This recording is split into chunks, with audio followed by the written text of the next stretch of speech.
Science. Félix Baumgartner est entré dans l'histoire. Le parachutiste autrichien a battu le record du monde de saut en chute libre à près de 39 000 mètres d'altitude. Il a franchi le mur du son, atteignant une vitesse maximale de 1342 km/h. Le pari était risqué. Félix Baumgartner aurait pu perdre le contrôle de son corps et finalement perdre connaissance. Des dispositifs automatiques de sûreté avaient été mis en place, notamment un bouton d'urgence censé assurer la sécurité du parachutiste en cas de pépin.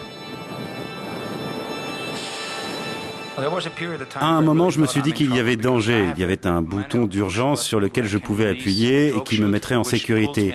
Mais je savais que si j'appuyais dessus, ce serait fini et on ne passerait pas le mur du son.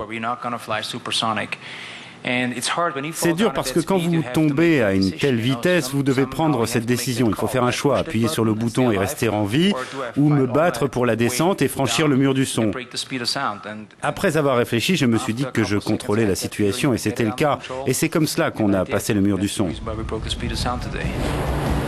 La descente a duré 9 minutes et 3 secondes, dont plus de 4 minutes en chute libre.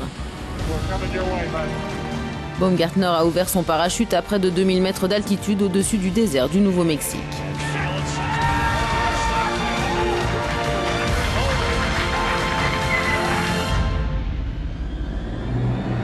Ce que l'on voulait vraiment réussir avec ce programme, c'était réaliser une sortie en haute altitude, passer le mur du son et arriver à revenir. Car nous pensons que scientifiquement, cela bénéficiera aux programmes spatiaux et aux pilotes volant à haute altitude. Et Félix l'a prouvé, il a fait un travail exceptionnel en tant que pilote d'essai.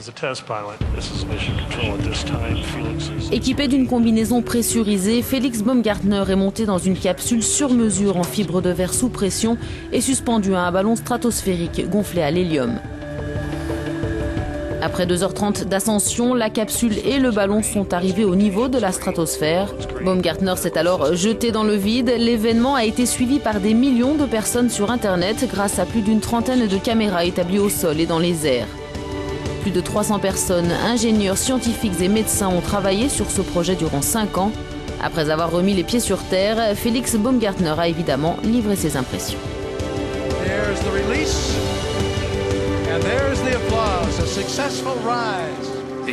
C'est difficile à décrire parce que je ne ressentais rien. Lorsque vous êtes dans cette combinaison pressurisée, vous ne sentez rien. Il arrive un moment sur la trajectoire où je ne sais pas si je dois examiner les données et à quel moment.